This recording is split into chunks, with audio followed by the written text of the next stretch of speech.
आजकल फल तो हर सीज़न में मिल जाते हैं, लेकिन जिन फलों का जो सीज़न है उसमें बहुत ही बढ़िया, सस्ते और अच्छे फल हमें मिलते हैं। वैसे ही आजकल मार्केट में बहुत बढ़िया, सस्ते और बहुत अच्छे सीताफल आ रहे हैं। तो सीताफल की तो बहुत सारी रेसिपीज़ बनती है, जैसे सीताफल की आइसक्रीम, सीताफल की रबड़ी या फिर सीताफल का मिल्क शेक। उसका टेस्ट ना एकदम बढ़िया है, आप ज़रूर ट्राई कीजिएगा। लेकिन ये सीताफल ना जल्दी ख़राब हो जाते हैं, लेकिन उसका जो पल्प है ना वो निकाल कर हम स्टोर कर सकते हैं और उसे 1 साल भर के लिए भी हम स्टोर कर कर रख सकते हैं। तो वो सारा तरीका मैं इस वीडियो में आप लोग के साथ शेयर करने वाली हूँ। अगर आप लोगों को ये तरीका पसंद आता है तो प्लीज़ मेरे चैनल को लाइक, शेयर, सब्सक्राइब ज़रूर कीजिए। तो चलिए शुरू करते हैं। यहाँ पर मैंने कुछ सीताफल लिए हैं। ये पके हुए सीताफल है। अब यहाँ पर मैंने एक बाउल लिया है बड़ा सा, और इसके ऊपर हम रख देंगे ये छलनी। थोड़ी सी मोटी वाली छलनी लेनी है एकदम। अगर अब बारीक वाली छलनी आप लेंगे ना तो उसमें से प्यूरी को निकालना थोड़ा मुश्किल होगा। इस प्रोसेस से एकदम इजीली ये जो पल्प है वो अलग हो जाएगा। तो यहाँ पर सीताफल को हम इस तरीके से 2 भाग में कट कर लेंगे और बीच में की जो डंडी है उसे निकाल लेंगे। और फिर यहाँ पर ना एक चम्मच की हेल्प से इसका जो ऊपर का सारा पल्प है वो निकाल लेंगे। बस आप इसे एक बार अच्छे से देख लीजिए, क्योंकि कई बार ऐसा होता है ना कि इसके अंदर कीड़े लगे हुए होते हैं और कुछ ख़राब भी होते हैं। तो वैसा सीताफल का इस्तेमाल हमें यहाँ पर नहीं करना है। अच्छे और जिसके अंदर बढ़िया वाइट एकदम सफ़ेद होना, वैसे ही हमें यहाँ पर लेने हैं। तो चम्मच की हेल्प से हम इस तरीके से ये प्यूरी निकाल देंगे और फिर इस छलनी में डाल देंगे। सीताफल का पल्प निकालने का ये सबसे इजी और आसान तरीका है। इससे बढ़िया और एकदम जैसा हमें चाहिए वैसा पल्प निकल जाता है। दूसरा एक तरीका भी है, लेकिन वो थोड़ा सा मुश्किल है। और इस तरीके से क्या होता है, ऊपर अगर कुछ बीज रह भी जाए ना तो हम देख सकते हैं, तो ईजिली उसे निकाल सकते हैं। हमें ये पल्प स्टोर करने के लिए उसके अंदर बीज नहीं रखने हैं, तो हम इस तरीके से, इस प्रोसेस से इजीली बीज को अलग कर सकते हैं।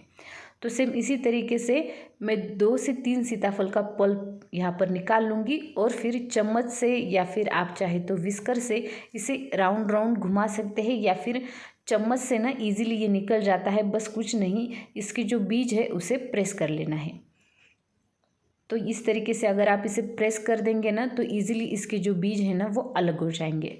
पल्प अलग होगा और बीज अलग होंगे। तो एकदम इजी प्रोसेस है। इससे आपका सारा पल्प जो है ना वो इजीली निकल जाता है। यहाँ पर मैंने जो सीताफल का इस्तेमाल किया है ये सुपर गोल्ड सीताफल है। इसके अंदर बीज कम होते हैं और पल्प जो है ना वो ज़्यादा होता है। ये हमारे यहाँ घर पर खेत में है, इसकी हमारे यहाँ पर खेती की जाती है, इसलिए मुझे इसके बारे में थोड़ी सी जानकारी है। तो हो सके तो आप मार्केट से सुपर गोल्ड सीताफल ही लाइए। उसमें ना बहुत सारी प्यूरी होती है जो हमारे काम आ सकती है। और बीज आप देख सकते हैं, एकदम 4 से 5 बीज ही इसके अंदर निकलते हैं। तो पूरा एक सीताफल मैंने यहाँ लिया था और बस इसके अंदर इस तरीके से 10 से 12 बीज निकले हैं और पल्प बहुत सारा निकल जाता है। तो आप हो सके तो इसी सीताफल का इस्तेमाल कीजिए, वरना आपके पास जो अवेलेबल है वो सीताफल आप ले सकते हैं और उसका भी पल्प आप इसी तरीके से निकाल कर 1 साल के लिए स्टोर कर कर रख सकते हैं। इस तरीके से प्रेस करने से इजीली इसके बीज जो है वो अलग हो जाएंगे और पल्प अलग।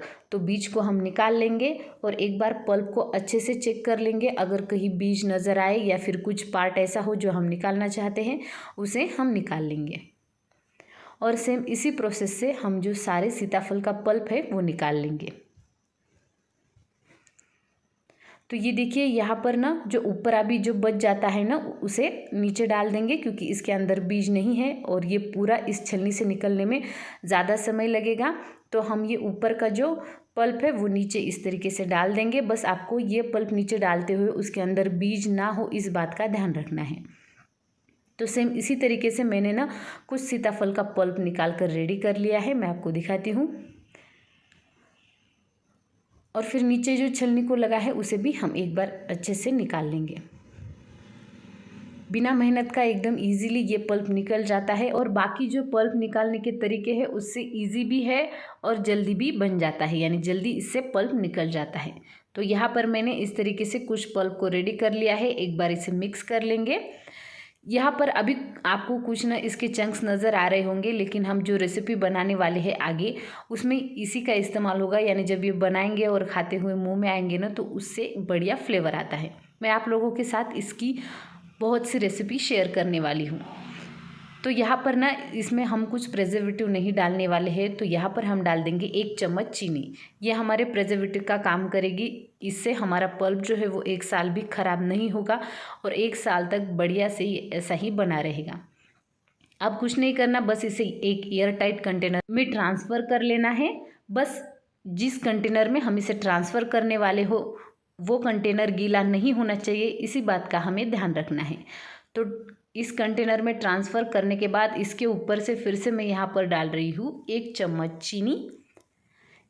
इससे ना ऊपर का जो कलर है वो चेंज नहीं होगा, यानी ऐसा ही कलर इस प्यूरी का या फिर इस पल्प का बना रहेगा। तो ऊपर से 1 चम्मच चीनी डालने के बाद इसका जो ढक्कन है वो बंद कर लेंगे और फिर इसे फ्रीज़र में 1 साल के लिए हम स्टोर कर रख सकते हैं। यानी जब ज़रूरत हो तब फ्रीज़र से निकालिए और फिर इसकी आइसक्रीम या फिर रबड़ी या फिर मिल्क शेक जो चाहे वो बनाइए, आप लोगों को वो पसंद आएगा। Thank you for watching my video.